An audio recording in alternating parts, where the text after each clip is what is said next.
your morning routine kind of sets you up for the rest of your day. We can all kind of agree on that, right? And so when you step on that scale and it's not what you expect, you just started your day with a nice wallop of disappointment. And most likely you put that disappointment on yourself, right? But what do we remember at the very beginning? There's nothing wrong with you. There's something wrong with your system. Something in your system didn't work right. Your system was broken. And that made that number go up. And then that made the disappointment come in when you saw it. So, but it's never you. So don't ever think it's you. It's never anything wrong with us. It's always something wrong with our system. So, all right. So I'm going to do a quick summary. We're gonna hit the highlights here, the things that you can take away, because I promised that, the things that you can do today to start having healthier tomorrows. So, rule number 1, and you can say it out loud if you want. There's nothing wrong with me. My system is broken. There's something wrong with my system. That's rule number 1, right? Because once you say that, once you can take that out of the equation, how many of you feel better when someone tells you, okay, well, we don't have to fix you. Your system's broken. Let's just look at your system. We can fix a system, right? When like, I can't say that I don't agree with therapy. I've used it for various times in my life.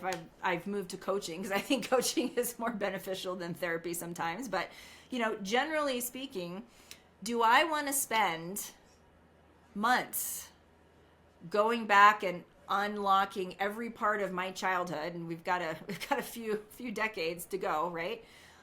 And try and figure out why I may have a behavior today?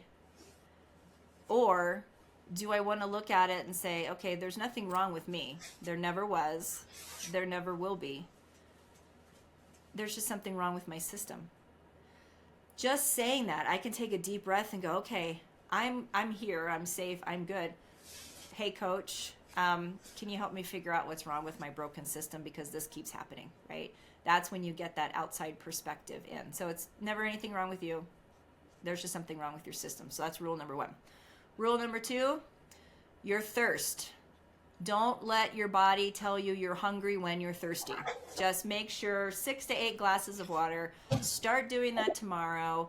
Anchor your first glass with something you do in the morning. You brush your teeth, you drink your water. You drink a glass of water because it's sitting next to your coffee cup, and you drink that water first before you start having your coffee or tea, right? Anchor the more water in the morning with some behavior, and then find something to anchor it to in the day, right? If you have, I don't know, maybe there's something that happens, you have a particular meeting or a particular appointment or an event that you do. Before that event, make sure you have a glass of water. And then just make sure that you always have a glass of water with you, right? So more water, thirst.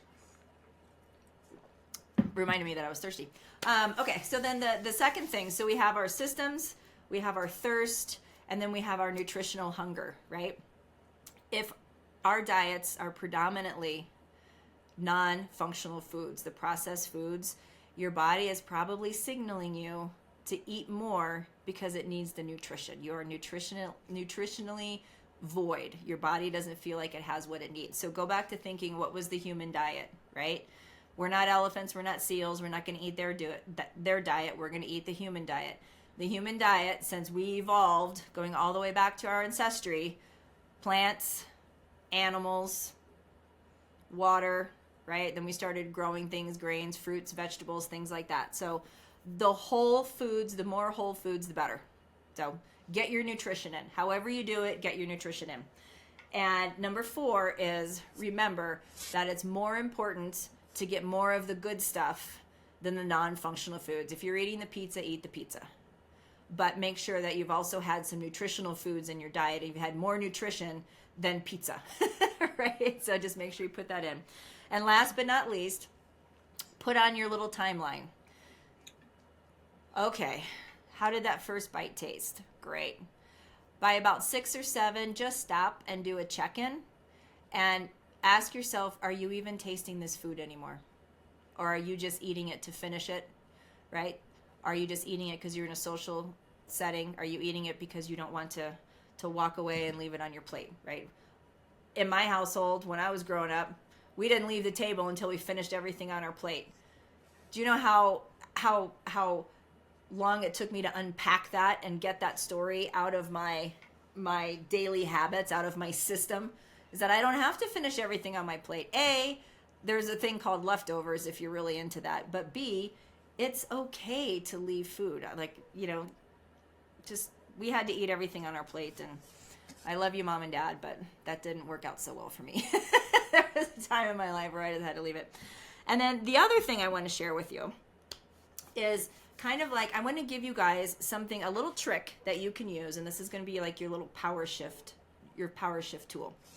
And what I mean by that is, whenever you're in a situation where, and I'll give an example, let's say that you have decided to put a system in place that is, I am not going to drink alcohol during the week. I'm maybe only going to drink it on Friday or Saturday night, right? Because I realize that it's kind of interrupting with my sleep patterns, the things I get done in the evening. Because if I have a cocktail, I'm not functional for the rest of the night. I'm just not. I'm not getting things done that I want to get done. So let's say that you've decided that you're not going to drink alcohol for Monday through Thursday, and you're going to wait until Friday.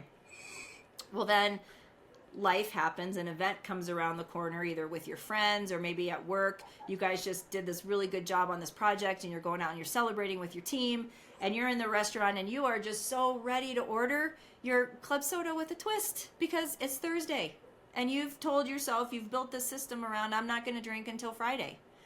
And you order your club soda with a lime, and your colleague goes, Wendy, why aren't you getting a drink?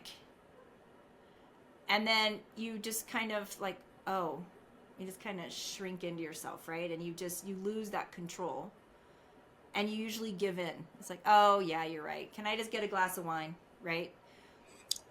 What you can do to stop that shrinking in, that giving up, and this works with any situation. Someone asks you a question that makes you feel uncomfortable, that makes you want to get small and maybe just conform.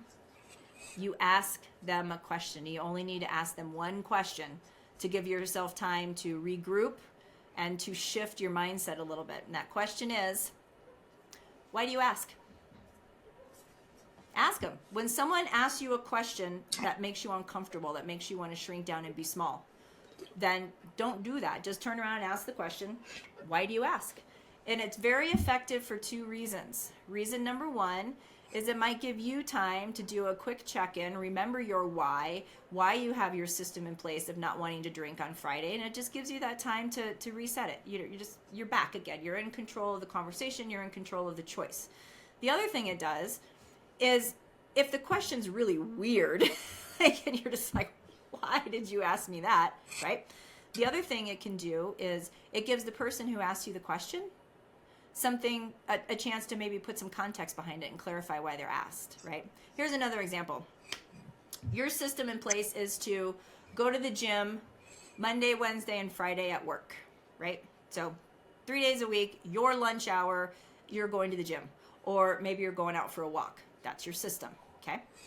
And then your boss comes in, and you're getting ready to go because it's your lunch hour, and she says to you, she's like, wait a minute, why are you leaving the office? This deadline is tomorrow. Why are you leaving the office to go work out? And, maybe kind of gets a little snappy with you, right? Instead of being, oh, yeah, and maybe taking your bag and, pushing it under the desk, and it's like, all right, I'll work through my lunch, I'll power through. You ask your boss, well, I don't know, Amy, why do you ask? And now you can stand there, you have some time to regroup. You may want to formulate an answer if you want to the question that's going to be more in line with the system that you've put in place. You want to shift your power to owning that conversation. Well, your boss might be like, well, okay, so, I want to spend time walking on my lunch hour, And so they may explain that the reason why they were questioning why you were going, maybe deep down because they kind of want to go too, and you may find out, it's like, all right, well, now you have a buddy. Well, do you really want to go on a walk? Well, this is why I can take my lunch, because I have X, Y, and Z planned to get whatever I need to done to meet that deadline. Do you want to go with me, right? So now you have some context as to why they asked the question, and it may turn out to be a very powerful experience. Now you have someone that can hold you accountable, right? So just whenever someone asks you a question, they challenge something, a decision that you've made, a system that you have in place. And if that question makes you feel uncomfortable, if it makes you want to second guess yourself, if it makes you want to kind of just go internal and be small, then ask the question, why do you ask? And kind of take your power back at that conversation. So, you know what? Be well, be powerful, take control of your nutrition. Remember, it's your systems. Drink your water, pay attention to your food line, put some nutrition in there, and when someone asks you a question that just makes you want to second guess yourself, ask them a question back, why do you ask, and take back the power.